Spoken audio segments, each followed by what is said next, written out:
మన ప్రభు అయిన యేసుక్రీస్తు వారి నామానికి మహిమ కలుగును గాక. మన ప్రభు అయిన యేసుక్రీస్తు వారి అమూల్యమైన నామాన ప్రియులైన మీ అందరికీ ప్రేమతో వందనాలు తెలియజేసుకుంటూ ఉన్నాను. ప్రియులారా, హెబ్రీయులకు రాసిన పత్రిక 13వ అధ్యాయాన్ని మనం ఆలోచన చేస్తూ ఉన్నాం.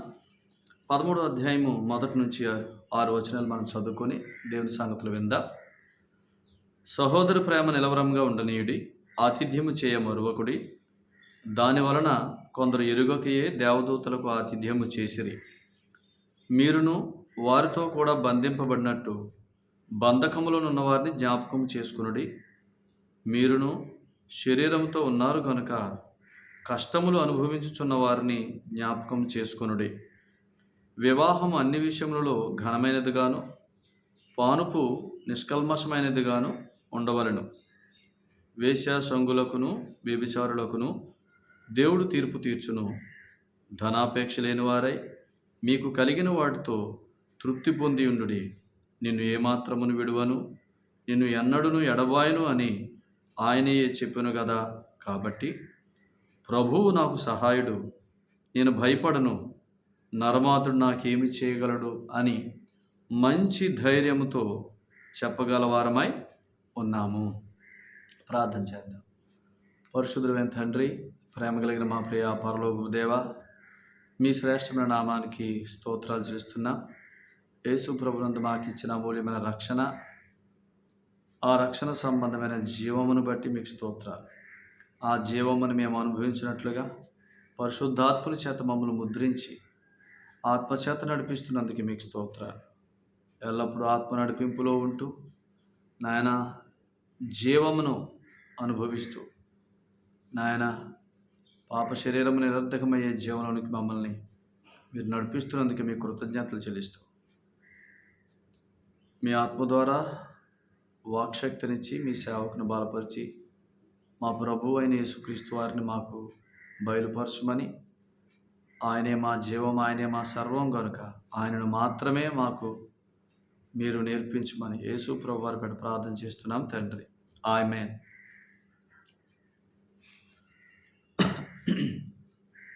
ప్రభునందు ప్రియులరా, ఈ హెబ్రీయులకు రాసిన పత్రిక 13వ అధ్యాయాన్ని మనం ఆలోచన చేస్తున్నాం. కొన్ని సంగతులు మనం విన్నాం, మరికొన్ని సంగతులు వింటాం.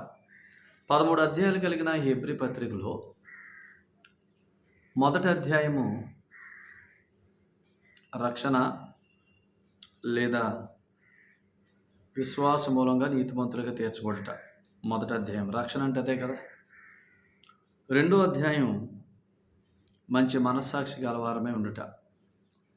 మూడో అధ్యాయం నుంచి విశ్వాస మూలంగా జీవించుట. అంటే ఈ హెబ్రీ పత్రిక ప్రాముఖ్యమైన సంగతి విశ్వాస మూలంగా జీవించుట. విశ్వాస మూలంగా జీవించడానికి అర్హతే విశ్వాస మూలంగా నీతిమంతులుగా తీర్చబడుట.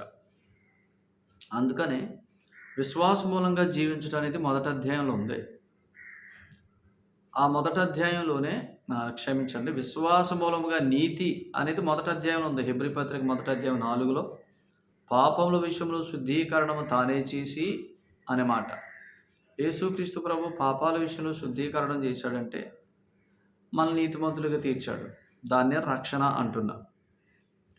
సో విశ్వాస మూలంగా నీతి హెబ్రీ పత్రిక మొదటి అధ్యాయం. అదే మొదటి అధ్యాయం 14వ వచనంలో స్వాస్థ్యము, రక్షణ స్వాస్థ్యము అని అన్నాడు. రక్షణ స్వాస్థ్యం అంటే విశ్వాస మూలంగా జీవించుట.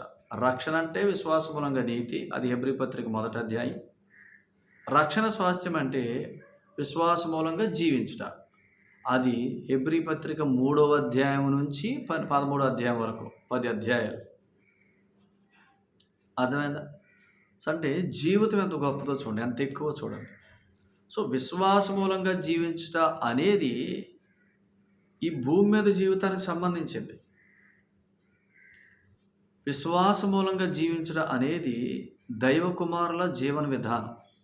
సో కాబట్టి విశ్వాస మూలంగా నీతిమంతులుగా తీర్చింది ఎందుకు అని అంటే విశ్వాస మూలంగా జీవించి జీవితం కొరకే.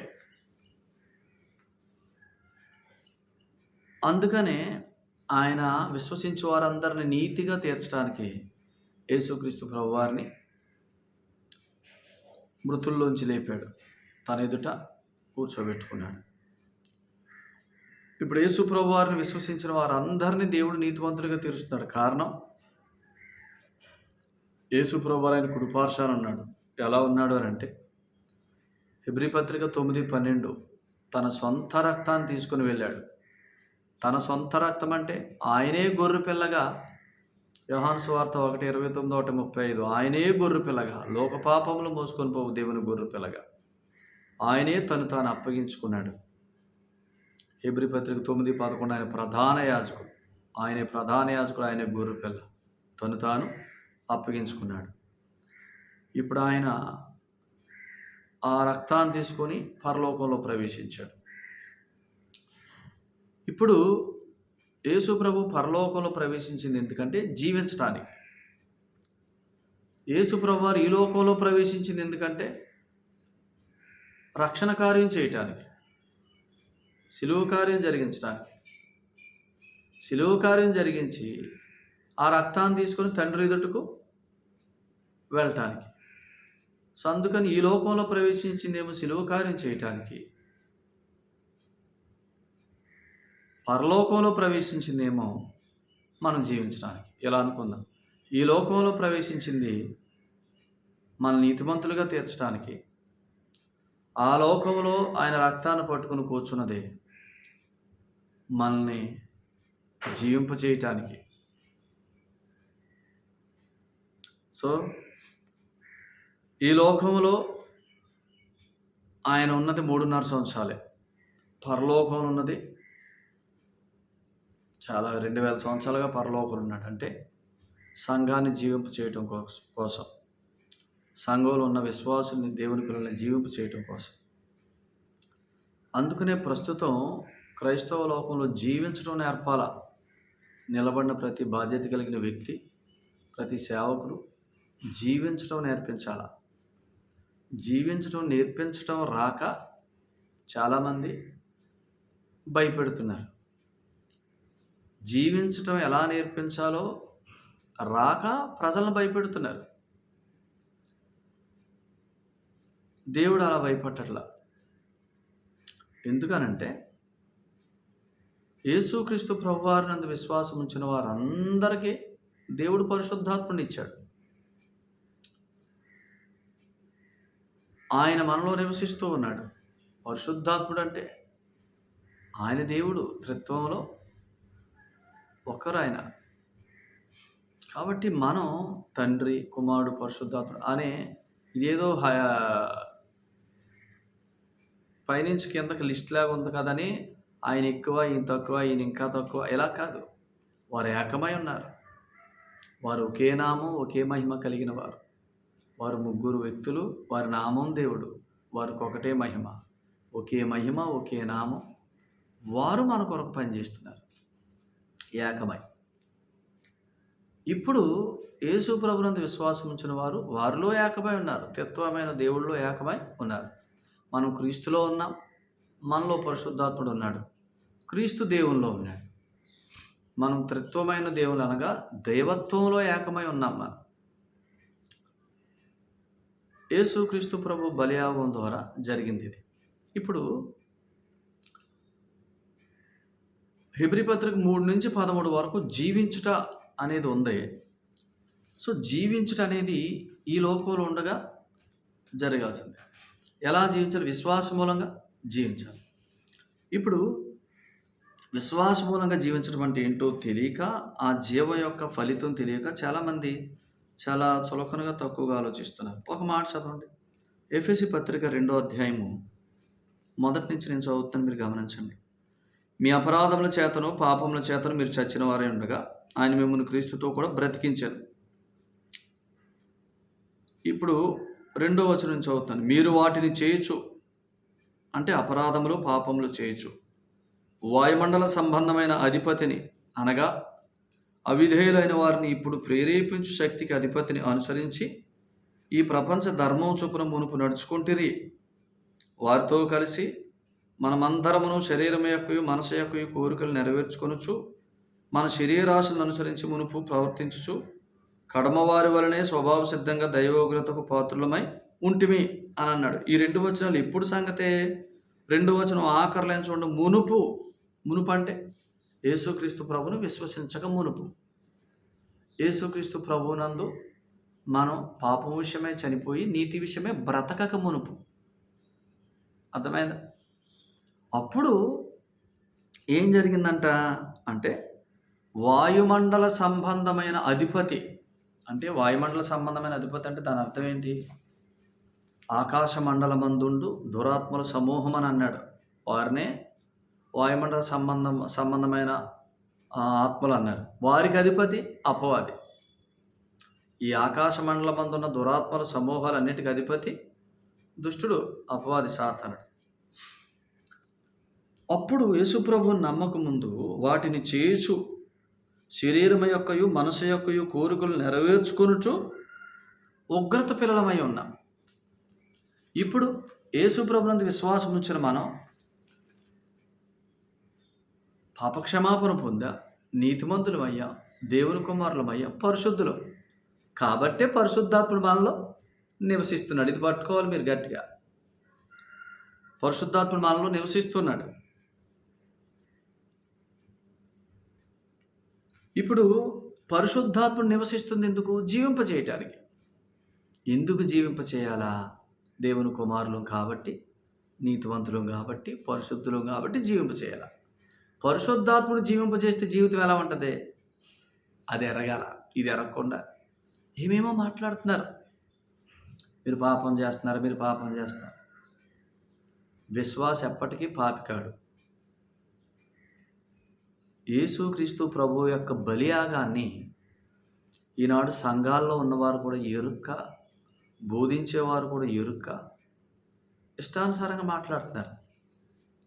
హెబ్రీ పత్రిక 10వ అధ్యాయం మొదటి 4 వచనాలు అనేకమైన బలులు అంటే యేసుక్రీస్తు ప్రభువారికి సిలువకు ముందున్న జరిగిన బలులు అవన్నీ ధర్మశాస్త్రపు పద్ధతి చొప్పున జరుగుతున్నాయని హెబ్రీ పత్రిక 10:9 రాశాడు.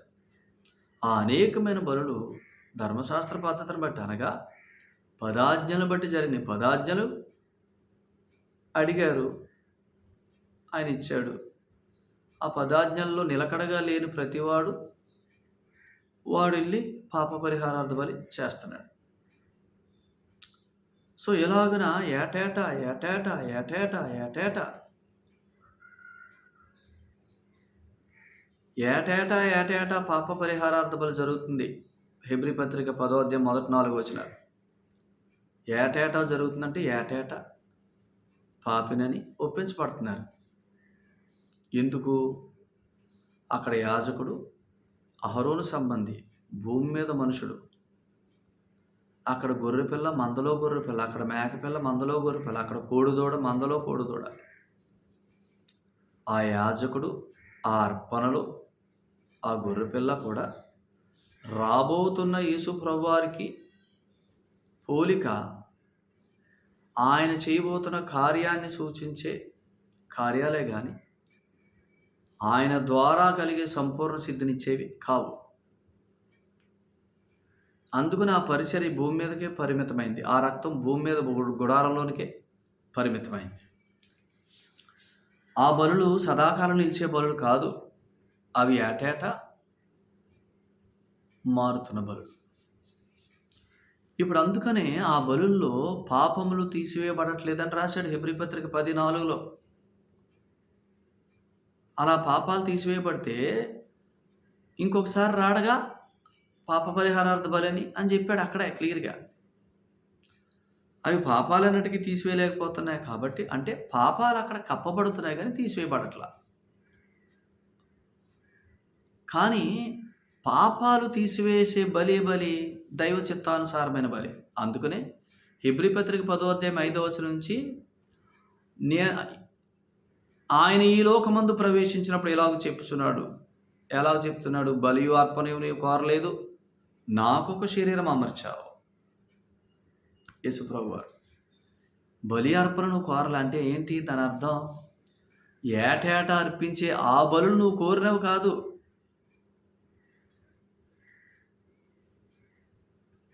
నన్నే కోరుకున్నావు. ఎందుకంటే జగత్తు పునాది వేయబడక మునిపే సిద్ధం చేయబడిన గొర్రెపిల్ల ప్రభువైన యేసుక్రీస్తు వారు. దేవుడు చూడాలనుకున్న బలి ఒకే ఒక బలి ప్రభువైన యేసుక్రీస్తు వారిది. దేవుడు చూడాలనుకున్న రక్తం కూడా యేసుప్రభు వారి రక్తమే. ఎందుకు? పేతురు రాసిన మొదటి పత్రిక 1:19 అమూల్యమును నిర్దోషమును, చూసారా, గొర్రెపిల్ల వంటి క్రీస్తు రక్తం, అమూల్యమైన రక్తం. అమూల్యత అంటే ఏమని రాశాడంటే, అనగా నిర్దోషమును నిష్కలంకమునకు గొర్రెపిల్ల వంటి క్రీస్తు రక్తం. అమూల్యమైన రక్తం, నిర్దోషము నిష్కలంకమైన రక్తం క్రీస్తు అనే గొర్రెపిల్ల రక్తమే. సో కాబట్టి జగత్తు పునాది వేయబడక మునిపి ఆయన ఒక గొర్రెపిల్లను సిద్ధం చేసుకున్నాడంటే, ఆయన ఒక యాజకుడిని సిద్ధం చేసుకున్నాడంటే, ఆ యాజకుడు ఆ అర్పణ ఆయన చూడాలనుకున్న అర్పణ. దానికి ముందు జరిగిన అర్పణలు ఇవన్నీ ఆయన ఏం చేయబోతున్నాడన్న దాన్ని ఎరగటానికే కానీ అవి పాపాలను తీసివేసేవి కాదు. అసలు అవి కూడా ధర్మశాస్త్రాన్ని బట్టి అర్పించబడుతున్నాయి. అంటే పదాజ్ఞలను బట్టి వచ్చిన బలులు అవన్నీ. సో ఇప్పుడు ఇలా ఆలోచన చేయండి. హెబ్రీ పత్రిక 10వ అధ్యాయం 5వ వచనం నుంచి చివరి వరకు యేసుప్రభు వారి గురించిన బలి, అనేకమైన బలులు. మొదటి 4 వచనాలు అనేకమైన బలులు అనంటే పాపజ్ఞప్తి గల మనస్సాక్షి, ఆరాధకునికి సంపూర్ణ సిద్ధి కలగలేదు. మరి యేసుక్రీస్తు ప్రభు వారి బలి ఒక్కసారి. ఆయన భూమి మీద ఉన్నది 33.5 సంవత్సరాలే. ఆయన పరిచర్య చేసింది 3.5 సంవత్సరాలే. ఆయన అప్పగించుకున్నది ఒక్కసారే. ఆయన సమాధికి వెళ్ళాడు, మృతుల్లోంచి లేచాడు, ఉన్నత లోకానికి, హెబ్రీ పత్రిక 1వ అధ్యాయం 4, ఉన్నత లోకమందు మహామగుడు దేవుని కుడిపార్శ్వన కూర్చున్నాడు. ఎలా కూర్చున్నాడు? హెబ్రీ పత్రిక 9:11 ప్రధాన యాజకుడిగా, నిరంతర యాజకుడిగా. హెబ్రీ పత్రిక 5:5 మెల్కీసెదకు క్రమం చొప్పున నిరంతర యాజకుడిగా అక్కడ కూర్చున్నాడు. ఆయన ఏం పట్టుకెళ్ళాడు? హెబ్రీ 9:12 ఆయన సొంత రక్తాన్ని తీసుకెళ్ళాడు. ఏ రక్తమైతే అమూల్యమైన రక్తమో, ఏ రక్తమైతే నిర్దోషము నిష్కలంకము రక్తమో, ఏ రక్తాన్ని తండ్రి చూడాలనుకున్నాడు, ఆ అమూల్యమైన క్రీస్తు రక్తం, నిత్యమైన విమోచన సంబంధము క్రొత్త నిబంధన రక్తం. ఇక నమ్మిన వ్యక్తి ఇక ఎన్నటికీ పాపి కాడు అని చెప్పే రక్తం, సదాకాలానికి ఆ వ్యక్తి నీతిమంతుడు కుమారుడు అని చెప్పే హేబేలు కంటే శ్రేష్టముగా పలుకు ప్రోక్షణ రక్తం. హెబ్రీ 12:24 ఆ రక్తాన్ని తీసుకుని వెళ్ళి అక్కడ కూర్చున్నాడు ఆయన. ఇప్పుడు ఇలా ఆలోచించేయండి. ఆ రక్తాన్ని తీసుకెళ్ళి అక్కడ కూర్చున్నాడు అని అంటే, తండ్రి ప్రభువుని ఎంత హెచ్చించాడంటే, ఫిలిప్పీ పత్రిక 2వ అధ్యాయం 8 నుంచి 11 వరకు అన్ని నామముల కంటే పైనామంగా హెచ్చించాడు. ప్రతి నోరు యేసు ప్రభువును ఒప్పుకున్నట్లు, ప్రతి మోకాలు ఆయన నామములు ఒంగునట్లు అన్ని నామముల కంటే పైనామంగా హెచ్చించాడు. అంటే కుమారుడు కార్యం ఎంత ఘనంగా ముగించాడు. కుమారుడు రక్తం తీసుకుని అక్కడికి వెళ్ళిన వెంటనే పరిశుద్ధాత్ముడు విశ్వసించిన వారందరిలో నివసించడానికి వచ్చేసాడు సదాకాలం. అంటే కుమారుని కార్యం ద్వారా వాళ్ళు ఎంతగా పవిత్రపరచబడ్డారు. అర్థమైందా? ఇప్పుడు యేసు ప్రభు వారు అప్పగించుకున్నది ఏంటి అని అంటే, అపోస్తల కార్యాల గ్రంథం 2:23 దేవుని సంకల్పమును ఆయన భవిష్యత్ జ్ఞానమును అనుసరించి అప్పగించుకున్నాడు అని. దేవుడు భవిష్యత్ జ్ఞానాన్ని అనుసరించి అప్పగించుకున్నాడు. యెషయా గ్రంథం 53వ అధ్యాయం 10వ వచనం 11వ వచనం ఒకసారి చదువుతున్నాను చూడండి.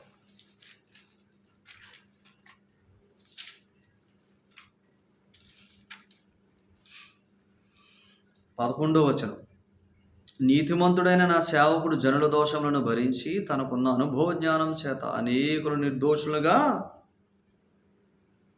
అర్థమైందా? తన గూర్చిన జ్ఞానం చేత. యేసు ప్రభు వారు అప్పగించుకున్నది నీ జ్ఞానాన్ని బట్టి కాదు. నీ జ్ఞానంలో ఆలోచించుకో. యేసు ప్రభు వారి బలియాగాన్ని నమ్ముకున్న వారికి క్షమించబడ్డాయి, నమ్ముకున్న తర్వాత క్షమించబడలేదు. ఆయన ఏ రోజైతే నమ్ముకున్నామో అక్కడ వరకు పాపాలు క్షమించాడు, ఆ తర్వాత వదిలేశాడు. అలా వదిలేస్తే ఆయన సమాప్తం అని ఎలా చెప్పగలడు సిలువలో? ఇప్పుడు నమ్ముకున్న తర్వాత చేసే పాపాలకి మళ్ళా ఒప్పుకోవాలి. ఆ ఒప్పుకోవటం వేరు. అసలు ఆ సంగతి మీరు గమనించాలి. ఇప్పుడు హెబ్రీ పత్రికలో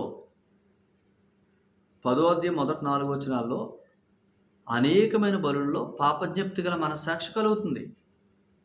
ప్రతి సంవత్సరం నేను పాపినైన మనస్సాక్షి. కానీ యేసుక్రీస్తు ప్రభువారు శరీరధారి వచ్చిన తర్వాత ఆయన ఒక్కసారి అప్పగించుకున్నాడు. హెబ్రీ 10:10లో పరిశుద్ధపరచబడి ఉన్నాం, పరిశుద్ధులమయ్యా. సదాకాలం నిలిచే బలి 14లో సదాకాలానికి సంపూర్ణులుగా చేశాడంటే దాని అర్థం ఏంటి? నమ్మినప్పుడే సదాకాలానికి సంపూర్ణులుగా చేయబడ్డాం. సగం చేయబడ్డామన్నట్టు మాట్లాడకూడదు. అందుకని ఇంకొక బలి లేదు కాబట్టి మీ మనస్సాక్షికి పాపజ్ఞప్తి గల మనస్సాక్షి కలగనీయొద్దు. మీ మనస్సాక్షికి కల్మషం తోచనివ్వద్దు. 10వ అధ్యాయం మొదటి 4 వచనాల్లో అనేక బలుల దగ్గర ఉన్న మనస్సాక్షి యేసుక్రీస్తు ప్రభు ఒకే ఒక బలి దగ్గర ఉన్న మనస్సాక్షి ఒకటైతే నువ్వు విశ్వాస విషయమైన సంపూర్ణ నిశ్చయత కలిగి లేవు. యేసుప్రభు బలి విషయంలో నువ్వు చులకొనగా యేసుప్రభు బలిని కూడా మేకల కోళ్ళ బలిలాగా చూస్తున్నావు. ఎందుకు? మేకల కోళ్ళ బళ్ళు ఆ సంవత్సరం అంతా చేసిన వాటికి బలిస్తున్నాడు. అమ్మయ్య చేసిన వాటి అన్నిటికీ తృప్తి కలిగిందిరా, అయ్యే క్షమించబడ్డాయి అని అనుకుంటున్నాడు. నువ్వు అంతే. ఆ బలి యేసుప్రభు బలి ఒకటే, రెండు ఒకేలా చూసావు. పెద్ద తేడా ఉంది. కానీ దేవుడు అలా చూడాల. కుమారుని కార్యాన్ని ఘనంగా ఇచ్చాడు. కుమారుడు తన రక్తంతో ఆయన దగ్గరికి ప్రవేశించిన తర్వాత యేసుప్రభునందు విశ్వసించే వారిని నీతిమంతులుగా తీర్చడానికి అసలు ఆయన ఏం సంకోచించట్లా. రోమా 8:32 నీతిమంతులుగా తీర్చిన వాడు దేవుడే, నేరం మోపువాడు ఎవడు? మళ్ళీ ఇంకో సంగతే, పరిశుద్ధాత్ముడు మనలో నివసిస్తున్నాడని చెప్పి కూడా మళ్ళా పాపాలు ఒప్పుకోవాలంటే, అంటే కార్యం సంపూర్తి అవ్వకుండా, మన ప్రతి పాపానికి ప్రాయశ్చిత్తం చేయబడకుండా, మనం దేవుని ఎదుట పవిత్రులు, నిర్దోషులు, నిష్కలంకులు, నీతివంతులుగా తీర్చబడకుండా పరిశుద్ధాత్ముడు కూర్చున్నాడా? సిలువకు ముందున్న భక్తులు, సిలువ కార్యానికి ముందున్న విశ్వాసులు, భక్తులు, పాత నిబంధన భక్తులు, వారు విశ్వాస మూలంగా జీవించారు. యేసుప్రభువు నమ్ముకున్నారు. లేఖనాలు ఉన్న క్రీస్తుని చూశారు. అనేకమైన బలులను బట్టి కాక ఆ బలుల సారాంశమైన క్రీస్తుని బట్టి వారు జీవించారు. వారు జీవించిన వారిలో పరిశుద్ధాత్మ నివసించగలిగాడా? దావీదు ఏం పాట పాడాడు? నీ పరిశుద్ధాత్మను నా యొద్ద నుంచి తీసి వేయకుము, నాతో ఎల్లప్పుడూ ఉండు ప్రభువా, నువ్వు వెళ్ళిపోవద్దు అంటున్నాడు. పరిశుద్ధాత్మ ప్రభువునే. పరిశుద్ధాత్మ ప్రభు అన్నాడు, రే యేసుక్రీస్తు ప్రభువారు ఇంకా రక్తం తీసుకొని అక్కడికి రాలేదు, ఆయన కార్యం అవ్వలేదు. ఆ రక్తం అక్కడికి రాకుండా మీలో నేను నివసించలేను. ఆ రక్తం అక్కడికి రాకపోతే మీరు సంపూర్ణ సిద్ధి పొందిన వారు ఎవరు? మీరు కుమారులు ఎవరు? కుమారులు అవ్వకపోతే కుమారుని ఆత్మగా నేను మీలో ఉండలేను. వారిని ప్రేరేపించాడు, వారిని బలపరిచాడు, వారి ద్వారా కార్యాలు జరిగించాడు. కానీ వారిలో ఎల్లప్పుడూ ఉండలేకపోయాడు. ఎందుకు ఉండలేకపోయాడు పరిశుద్ధాత్ముడు వారిలో? అంటే వారు సంపూర్ణ సిద్ధి పొందిన వారు కాదు. అందుకనే వారు మృతి పొందినప్పుడు వారి ఆత్మలు అబ్రహాము రొమ్ము అనే స్థలంలో భద్రం చేశాడు. ఎంతవరకు? యేసు ప్రభువు వారి రక్తం చిందించబడే వరకు. ఆ రక్తం కొరకు వారు కనిపెట్టారు. యేసు ప్రభు బలియాగం చేసినప్పుడు హెబ్రీ పత్రిక 9:15 ఇందువలన మొదటి నిబంధన కాలంలో జరిగిన అపరాధాలు కూడా ఆయన మూల్యం చెల్లించాడు, ఆయన విమోచన కలిగించాడు. అంటే సిలువకు ముందు విశ్వాసాన్ని బట్టి జీవించి ఆయనను ఎరిగి విశ్వాస మూలంగా జీవించి మృతి పొందిన వారందరి ఆత్మలు అబ్రహాం రొమ్మనే ఒక స్థలంలో, పాతాళంలో, పైభాగంలో ఆయన స్టోర్ చేశాడు. ఆయన రక్తం ఎప్పుడైతే చిందించాడో ఆయన భూమి యొక్క కింది భాగాలకు వెళ్ళి ఆరోహణమయటానికి ఇంకా ముందు ఆయన భూమి కింది ఆయన ఆరోహణమాయను అని అనగా భూమి కింది భాగాలకు వెళ్ళినని అర్థం ఇచ్చుచున్నది అని అన్నాడు. ఆయన భూమి కింది భాగాలకు వెళ్ళింది ఎందుకు? పాతాళంలో ఆ మహా అగాధానికి పైనున్న ఆ అబ్రహాము రొమ్మనే స్థలంలో పరిశుద్ధుల ఆత్మలు ఉన్నాయి. వాటికి సంపూర్ణ విమోచన కలిగింది కాబట్టి ఇప్పుడు వాటిని తీసుకుని వెళ్ళిపోయాడు. అర్థమైందా? క్రీస్తు బలియాగం వరకు వారు అబ్రహాం రొమ్ములో భద్రం చేయబడ్డారు. అందుకని ఆ దినాల్లో వారు పరిశుద్ధాత్మ నివసించలేకపోయాడు. ఆత్మచేత నడిపించబడ్డారు, ఆత్మ ద్వారా కార్యాలు జరిగించారు, కానీ పరిశుద్ధాత్మను వారిలో నివసించలేదు. దావీదు అడిగాడు, నీ పరిశుద్ధాత్మ నా నుంచి తీసివేయి, పరిశుద్ధాత్మ ప్రభువుని నాలో ఎల్లప్పుడు ఉంచాలి. ఉండనన్నాడు ఆయన. ఇది ఉండే టైం కాదు, ఇది సంఘకాలం కాదు, ఇది నేడని సమయం కాదు, ఇది రక్షణ దినం కాదు, ఇది అనుకూల సమయం కాదు. సంఘకాలమే నేడని సమయం, సంఘకాలమే రక్షణ దినం, సంఘకాలమే అనుకూల సమయం. ఇదే పరిశుద్ధాత్ముని కాలం. క్రీస్తు రక్తం పరలోకానికి వెళ్ళకపోతే సదాకాలానికి మనం నీతివంతులుగా సంపూర్ణులుగా తీర్చబడలేదు. కాబట్టి మనలో పరిశుద్ధాత్మ ఉన్నాడు. కానీ క్రీస్తు రక్తం పరలోకంలో ఉంది ఇప్పుడు. కాబట్టి మనం సదాకాలానికి సంపూర్ణులు, నీతివంతులు. ఇంకొక సంగతి, మరి ఇప్పుడు విశ్వాస పాపం చేయడా? పాయింట్. ఇప్పుడు చేస్తాడు అది చెప్పాలా. జీవించకపోతే పాపం చేస్తాడు. మొదటి అధ్యాయం హెబ్రీ పత్రికలో రక్షణ అంటే విశ్వాస మూలంగా నీతి. రక్షణ స్వాస్థ్యం అంటే నీతిమంతుడు విశ్వాస మూలంగా జీవించుట.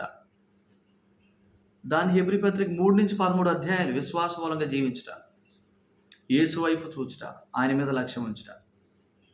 యేసు వైపు చూపించేది ఎవరు? పరిశుద్ధాత్ముడు. అందుకనే ఎఫెసీ పత్రిక 2వ అధ్యాయంలో మునుపు శరీరం యొక్క మనసు యొక్క కోరికలు నెరవేర్చుకున్నా, ఇప్పుడు పరిశుద్ధాత్ముడు మనలో లేనప్పుడు, యేసు ప్రభువుని మనం నమ్మనప్పుడు. పరిశుద్ధాత్ముడు లేకపోతే ఇంక జీవించే జీవితం ఏంటి? శరీరం యొక్క మనసు యొక్క కోరికలు నెరవేర్చుకుంటమే. కానీ యేసు ప్రభువుని నమ్మిన తర్వాత ఇప్పుడు క్రీస్తులో బ్రతికాం, పరిశుద్ధాత్ముడు మనలో ఉన్నాడు. ఇప్పుడు ఎందుకు వచ్చాడు మనలోకి పరిశుద్ధాత్ముడు అని అంటే, రోమా 8:2 ఆయన జీవింపచేయు ఆత్మ. జీవింపచేయటానికి వచ్చాడు. ఏ జీవితం? నీతిమంతుడు జీవించే జీవితం. ఆ జీవితమే విశ్వాస మూలంగా జీవించుట. ఆ జీవితమే ఆత్మను అనుసరించి జీవించుట. ఆ జీవితమే దేవుని నోటి నుంచి వచ్చి ప్రతి మాట వలన జీవించుట. ఈ మూడు ఒకటే. సో విశ్వాస మూలంగా జీవించుట అంటేనే ఆత్మను అనుసరించి జీవించుట. ఆత్మను అనుసరించి జీవించుట అంటేనే దేవుని నోటి నుంచి వచ్చి ప్రతి మాట వలన జీవించుట. అందుకనే పరిశుద్ధాత్ముడు మనలో ఉన్నాడు. ఒకప్పుడు ఈ శరీరంతో శరీరం యొక్క మనసు యొక్క కోరికలు నెరవేర్చుకున్నాం. ఇప్పుడు ఈ శరీరం మీద మనసు యొక్క శరీరం యొక్క కోరికలు నెరవేర్చబడకుండా జీవించే జీవితంలోకి నడిపించడానికే పరిశుద్ధాత్ముడు మన హృదయాల్లో ఉన్నాడు. ఇప్పుడు ఆయన మనల్ని ఆత్మ ద్వారా నడిపిస్తాడు. పరిశుద్ధాత్ముడు ఎవరు? పరిశుద్ధుడు. ఆయన నడిపిస్తే ఎందులోకి నడిపిస్తాడు? పరిశుద్ధతలోకి నడిపిస్తాడు. రోమపత్రిక 6వ అధ్యాయం 22వ వచనం, పాపం నుంచి విడిపించబడి నీతికి దాసులైతరి, పరిశుద్ధత కలుగుటే మీకు ఫలం. అర్థమైంది మీకు? సదాకాలానికి నీతివంతులుగా చేసింది ఎందుకు? జీవిస్తున్న దినాలన్నింటిలో ఆత్మచేత నడిపించబడుతూ పరిశుద్ధత అనే ఫలాన్ని ఫలించడం కొరకు. అసలు అంతకు మించిన జీవితం దేవుడు సిద్ధం చేస్తే దాన్ని వదిలేసి ఎంతసేపు అసలు బేసిక్స్ దగ్గరే మనం పొరపాటు పడి తప్పిపోతున్నాం. అంతకు మించిన జీవితం. రోమపత్రిక 6వ అధ్యాయం 6వ వచనంలో, మనమేకను పాపమునకు దాసులము కాకుండానట్లు పాప శరీరము నిరర్ధకమగునట్లు అని అన్నాడు. చూసారా? జీవితం ఎందుకు చెప్పండి? నీతిమంతుడు విశ్వాసమూలంగా ఎందుకు జీవించాలి? అతడు నీతిమంతుడు కాబట్టి, అతడు కుమారుడు కాబట్టి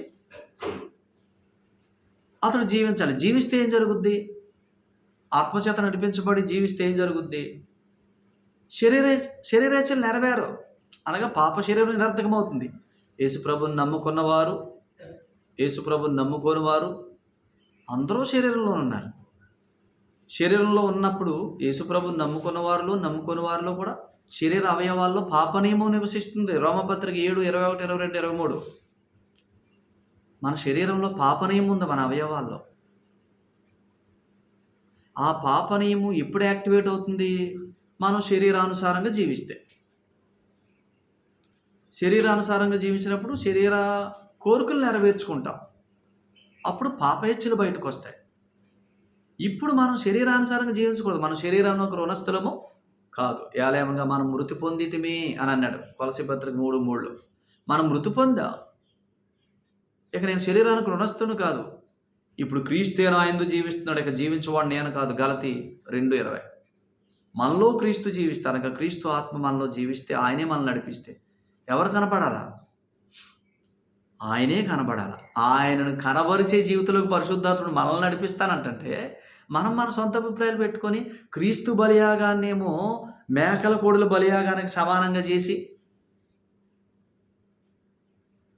నువ్వు జీవించు, నీ శరీరం నిరర్ధకం అవుతుంది. జీవించడం అంటే ఏంటి? ఆత్మచేత నడిపించబడటం. గలతీ పత్రిక 5:16 మనం ఆత్మను అనుసరించి జీవిస్తే శరీరేచ్ఛలు నెరవేరవు. ఆత్మను అనుసరిస్తే శరీరంలో ఉన్న పాపనయము మృతమైన స్థితిలో ఉంటుంది. శరీరంలో పాపం కనపడదు, పాపం చేయం. శరీరానుసారంగా జీవిస్తే శరీరంలో ఉన్న పాపనయం బయటకు వచ్చి శరీరేచ్ఛలు కనపడదు. అందుకని యేసు ప్రభుని నమ్ముకున్న వెంటనే పరిశుద్ధాత్మని ఇచ్చింది. ఎందుకంటే మునుపు మనసు యొక్క శరీరం యొక్క కోరికలు నెరవేరాయి ఈ శరీరం మీద. ఇప్పుడు ఆత్మను అనుసరించడం ద్వారా అవి శరీరం మీద నెరవేరకుండా జీవించడానికి. ఇప్పుడు ఆలోచన, పరిశుద్ధత అనేది దేవుని లెక్కల్లో ఎక్కువగా బాగుందా, మనం అనుకున్నట్టు బాగుందా? పరిశుద్ధాత్ముడు వచ్చింది ఎంత, ఏ లెవెల్ ఆఫ్ హోలీనెస్లోకి, శాంక్టిఫికేషన్లోకి నడిపించడానికి వచ్చాడు చూడండి. అర్థం అవ్వక దేవుని బలిని మేకల కోళ్ళ బలుల దగ్గరికి దించారనుకోండి, మీ మనస్సాక్షికి ఎంతసేపు పాపం చెప్తే మనం అలా చేసా, పాపం చేసేసి మనం పాపం ఎందుకు పాపం అన్నా, నువ్వు ఇలా జీవిస్తున్నావంటే కారణం ఏంటో తెలుసా? యేసుప్రభుని నమ్ముకున్న నీ ప్రవర్తనలో మార్పు రాలేదు, నీ అలవాట్లో మార్పు రాలేదు, నీ బలహీనతల నుంచి విడిపించబడలేకపోతున్నావు అంటే కారణం ఏంటో తెలుసా? ఈ పాపం మానలేకపోతున్నావు అంటే కారణం ఏంటో తెలుసా? పరిశుద్ధాత్మను దుఃఖపెడుతున్నావు. ఆత్మ నీలో ఉన్నాడు, ఆయన నిన్ను జీవింపజేయాలనుకుంటున్నాడు. పరిశుద్ధత అనే ఫలములోనికి నిన్ను నడిపించాలనుకుంటున్నాడు. ఆత్మను అనుసరించు, దేవుని నోటి నుంచి వచ్చే మాటలు విను, సంఘానికి రా, సహవాసం ఉండు, వాక్యం విను, అపోస్తుల బోధ, సహవాసం, రొట్టె విరుచుట, ప్రార్థన, దాంట్లో క్రమంగా ఉండు. అపోస్తులు 2:42, ఇప్పుడు 43.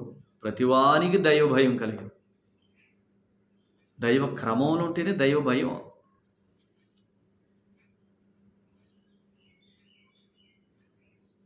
క్రమం మానే కొంతకాలం అంటే క్రమం మానేస్తే భయం వస్తుందా?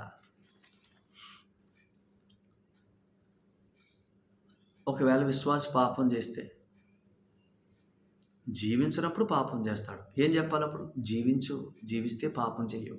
ఆత్మానుసారంగా నడుచుకో, శరీర కోరికలు నెరవేర్చవు. ఆత్మానుసారంగా నడుచుకో, నీ పాప శరీరం నిరర్ధకం అవుతుంది. శరీరం ఉన్నా లేనట్టే బ్రతుకుతావు. ఈ బ్రతుకు గొప్పదా? ఈ లెవెల్ ఆఫ్ శాంక్టిఫికేషన్లోకి ప్రభు నడిపించాలని కోరుకుంటే దీన్ని పక్కన పట్టేసి ఎంతసేపు మిగిలిన వాళ్ళందరూ ఏమైపోతున్నారు, ఎలా చేసేస్తారు, ఇది కాదు. నీ మట్టుకు నువ్వు జీవించు. నిన్ను ఆయన రక్షించింది, నువ్వు జీవించాలా. నీ జీవితం అనేక మందికి మాదిరి అవ్వాలా. ఎంతసేపు అవతల వాళ్ళ మనసులో పెట్టుకొని నువ్వు అనుకోవటం కాదు. విశ్వాసి పాపం చేసిన అతను నీతిమంతుడే, అతను కుమారుడే. ఏమని ఒప్పుకోవాలా? యేసుప్రభా, నీ కృపచేత నీ భవిష్యత్ జ్ఞానాన్ని బట్టి ఈ పాపాన్ని కూడా నువ్వు ఆనాడే ప్రాయశ్చిత్తం చేసినందుకు నీకు స్తోత్రాలు. నువ్వు ఒక్కసారి అప్పగించుకుందా, నీ భవిష్యత్ జ్ఞానంలో వీటన్నిటికీ ప్రాయశ్చిత్తం జరిగించు, అందుకు స్తోత్రాలు. నేను జీవించినట్లుగా నీ కృప చూపించు. నేను జీవిస్తే నా శరీరంలో పాపేచ్ఛలు కనపడు, ఆత్మచేతను నడిపించు అని అడగాలి. ఆత్మచేత నడిపించబడకపోతే గలతీ పత్రిక 5:4 అతడు జీవించకపోతే క్రీస్తు వలన కలిగే ప్రయోజనాల్లో ఏమీ కలగవని చెప్పాడు. జీవించకపోతే జయించలేడు, అదే ఆయనే చెప్పాడు ప్రకటన గ్రంథంలో. ప్రతి సంఘంతో రాస్తూ, జీవిస్తే జయం. ఆత్మచెప్పు సంగతులు ఎవడు వింటాడో వాడు జీవిస్తాడో వాడు జయిస్తాడు. అది చెప్పాలా. ప్రభువుని నేర్చుకో, ఆత్మచెప్పు సంగతులు విను, ఆయన ప్రభువు గురించి నేర్పుతాడు. ప్రభు యొక్క పోలికలోకి వస్తావు, అప్పుడు నీ శరీరం మీద పాపేచ్ఛలు నెరవేర్చు. ఇది గొప్ప జీవితం, ఇది చెప్పాలా. నువ్వు ఎలా ఉంటున్నావు, నువ్వేం చేస్తున్నావు, మళ్ళా నువ్వు నమ్ముకున్న వరకే పాపాలు క్షమించాడు ఆయన, తర్వాత క్షమిస్తాడు కాదు. తర్వాత క్షమిస్తే ఆయన భూమి మీద ఉండాలేక పరలోకానికి వెళ్ళటానికి లేదు. ఒక్కసారి చేసి ముగించాడు, సమాప్తం అన్నాడు. సంపూర్ణ సిద్ధి పొందాం. అందుకనే పరిశుద్ధాత్మ మనలోకి వచ్చాడు. మనలకు కూడా తర్వాత క్షమించేటట్టయితే మనలో పరిశుద్ధాత్మ నివసించలేడు. ఎందుకు? ఆ పాపానికి ప్రాయశ్చిత్తం జరగలేదు కాబట్టి ఆయన మనలో నివసించలేడు. కానీ అది అది అది నిజమా? కాదు, అబద్ధం. యేసు ప్రభువారి బలియాగంలో ప్రతి పాపం నుంచి విడుదల పొందాం. ఒక్కసారి విశ్వసించిన వెంటనే నీతిమంతులం, పరిశుద్ధులు, దేవుని కుమారులు. అందుకని పరిశుద్ధాత్ముడు వచ్చాడు. పరిశుద్ధాత్ముడు మనలో నివసిస్తున్నాడంటే సంపూర్ణ సిద్ధి పొందడంలో నివసిస్తాడా? నివసించడా? సంగతులు ఎరగండి. హెబ్రీ పత్రికలో అది యూదుల గురించి వ్రాస్తూ దేవదూతల కంటే ఆయన శ్రేష్ఠుడు. యూదులు దేవదూతలను నమ్ముతారు. దేవదూతల కంటే శ్రేష్ఠుడు. మోషే కంటే శ్రేష్ఠుడు. మోషే వాళ్ళకి గొప్ప. మోషే కంటే శ్రేష్ఠుడు. అహరోను కంటే శ్రేష్ఠుడు. గొప్ప యాజకుడు. ఆలయము కన్నా శ్రేష్ఠుడు. ఇవన్నీ చెబుతూ వచ్చి ఆయన మీ లేఖనాల్లో ఉన్నాడు, మీ గ్రంథపు చొట్లలో ఉన్నాడు. ఆయన మీరు నిర్లక్ష్యం చేసి పాదాలతో తొక్కుతున్నారు, నమ్మట్లేదు. ఆ పాదాలతో తొక్కుతున్నది పరిశుద్ధాత్మ తిరస్కరిస్తుందే. ఎవరి గురించి? సంగతులు ఎరిగారంటే ఆ ఎరగటం అది ఆల్రెడీ నమ్ముకున్నవారని కాదు. లేఖనాలు వారి దగ్గర ఉండి ఆయన దేవదూతల కంటే శ్రేష్ఠుడు, మోషే కంటే శ్రేష్ఠుడు, అహరోను కంటే శ్రేష్ఠుడు, ఆలయం కంటే శ్రేష్ఠుడు. ఇవన్నీ చెబుతూ ఆయన మీ లేఖనాల్లో ఉన్నాడు, ఆయన్ని మీరు గుర్తించలేదు. అసలు ఇప్పటికీ మీరు ఆయన పాదాలతో తొక్కుతున్నారు. నిత్యమైన విమోచన సంబంధముగా రక్తాన్ని పాదాలతో తొక్కుతారంటే చూడండి, ఇది పరిశుద్ధాత్మకు విరోధంగా చేసే పాపం. అంటే ఇది ఏంటిది? సువార్తకు వ్యతిరేకంగా చేసే పాపం. వాడికి క్షమాపణ లేదు. తెలియక మనం అలా అనుకుంటున్నాం. ఆలోచన చేయండి. కొన్ని సంగతులు మీరు జాగ్రత్తగా గమనించండి. కాబట్టి ప్రియులారా, ఎందుకు ఈ సంగతులు నేను చెప్పానంటే, ఇవి మీకు అర్థం కాకపోతే క్రీస్తులో ఉన్న జీవాన్ని అనుభవించాలి. అసలు రక్షించిందే జీవించడం కొరకు, రక్షణనిచ్చిందే రక్షణ స్వాస్థ్యం అనుభవించడం కొరకు. రక్షణ అంటే విశ్వాసములకు నీతివంతులుగా తీర్చబడ్డ. విశ్వాసములకు నీతిగా తీర్చింది ఎందుకు? విశ్వాసములుగా జీవించడానికి. ఈ జీవితంలో ఏమవుతుంది? ఒకప్పుడు శరీరంలో నెరవేరినేను, ఇప్పుడు నెరవేరం. శరీర కోరికలు, మన చేసిన ఇవేమి శరీరంలో కనపడు. ఈ శరీరం పరిశుద్ధత అనే ఫలాన్ని ఫలిస్తాం. ఏ లెవెల్లో? నువ్వు అనుకున్నట్టు కాదు, ఆయన లెవెల్లో. పరిశుద్ధాత్మను పరిశుద్ధతలోకి నడిపించడానికి ఆత్మప్రభు ఉండగా నేను ఫలిస్తాను. పాపం ఎందుకు చేస్తున్నా? అసలు ఇదో పెద్ద ప్రశ్నలాగా ఫీల్ అవుతారు. విశ్వాస పాపం చేయడం ఎందుకు చేస్తాడు? జీవించకపోతే చేస్తాడు. ఆయన చెప్పాడుగా, ఆత్మానుసారం జీవించకపోతే శరీర కోరికలు స్పష్టమైపోతాయి మీ శరీరంలో. అప్పుడు మీకు మహిమ ఉండదు, నాకు మహిమ ఉండదు, మీకు గౌరవం ఉండదు, నాకు గౌరవం ఉండదు మిమ్మల్ని బట్టి అని చెప్పాడు ఆయన. పెద్ద పెద్ద ప్రశ్నలు వేసినట్టు ఫీల్ అవ్వద్దు. జాగ్రత్తగా వాక్యాన్ని గమనించండి. మనకు తెలిసిన జ్ఞానంతో ఎవరిని గరిబిలి చేయొద్దు. సంగతులు స్పష్టంగా ఎరగండి. అందుకనే ఆ సంగతులు 1-2 సార్లు మీరు నేర్చుకోవాలా. వ్యక్తులను దృష్టిలో పెట్టుకుని వాళ్ళకి ఏమీ రాదని, వాళ్ళు ఏమో అవగాహన లేని వాళ్ళు అన్నట్టుగా మీరు వినొద్దు. దేవుని ఆత్మచేత బోధించబడుతూ సంగతులు చెప్పేవాళ్ళున్నారు, వారి దగ్గర నేర్చుకోండి, సత్యాన్ని గ్రహించండి. మీరు జీవిస్తే ఫలిస్తారు. ఇప్పుడు యాక్చువల్గా హెబ్రీ పత్రిక 13వ అధ్యాయం మొదటి 6 వచనాలు ధ్యానం చేయాలి. రేపు ప్రభు చిత్తమైతే ఆ సంగతులు రేపు మనం నేర్చుకుందాం. దేవుడు ఈ మాటలు మన ఇంట్లో దీవించి సత్యము ద్వారా మన హృదయాలు కదిలించి మన మనోనేత్రాల్లో ఆయన గురించిన స్పష్టతను మనకు దయచేయనుగాక. జ్ఞానము ప్రత్యక్షత గల మనసు మనందరికి ప్రభు దయచేయనుగాక. ఆమేన్. ప్రార్థన. మహిమ గల మా తండ్రి, కృపగల మా నాయన, మీకు వందనాలు. మీ కుమారుని కూర్చున్న అనుభవ జ్ఞానాన్ని మాకు ఇచ్చారు. ఈ సంగతులు ప్రియులందరూ హృదయాలు స్థిరపరచబడినట్లుగా మీ కృప చూపించమని, మీ కార్యం జరిగించమని, సత్యం వెల్లడవటం ద్వారా అనేకులు మనోనేత్రాలు తెరవబడి సత్యము గురించిన అనుభవ జ్ఞానం కలిగి క్రీస్తు యొక్క బలియాగాన్ని ఉన్నతమైన రీతిలో ఎంచి సదాకాలానికి సంపూర్ణులుగా విశ్వాసమూలంగా జీవించడం అనేది ప్రాముఖ్యమని, విశ్వాసమూలంగా జీవించడం అనే దాంట్లో లేని ప్రతివాడు పాపేచ్చుల్లో ఉంటాడని ఈ సంగతి అర్థమై జీవించటమే ఒక primary duty of the church. సంఘం యొక్క ప్రాముఖ్యమైన ఉద్దేశం జీవించట. అది ప్రతిరోజు జరగాల. ప్రతిరోజు మేము పరిశుద్ధతను ఫలించాలా. ఆ లెవెల్లో మీరు మమ్మల్ని మీ ఆత్మ ద్వారా నడిపిస్తున్నందుకు మీకు స్తోత్రాలు. ఈ సంగతులు ప్రియులందరికీ గ్రహింపు చేయండి. ప్రతి కుటుంబాన్ని, ప్రతి వ్యక్తిని దీవించండి. బలహీనలు బలపరచండి, రోగులను స్వస్థపరచండి. వారి కార్యాలన్నింటిలో మీ విజయాలు దయచేయండి. యేసుక్రీస్తు ప్రభునామను స్తుతించి స్తోత్రాలు చెల్లించి ప్రార్థిస్తున్నాం తండ్రి. ఆమేన్. ప్రభు మిమ్మును మీ కుటుంబాలను బాగుగా దీవించునుగాక. మీ కార్యాలన్నింటిలో గొప్ప జయమిచ్చునుగాక. అందరికీ ప్రేమపూర్వకమైన వందనాలు.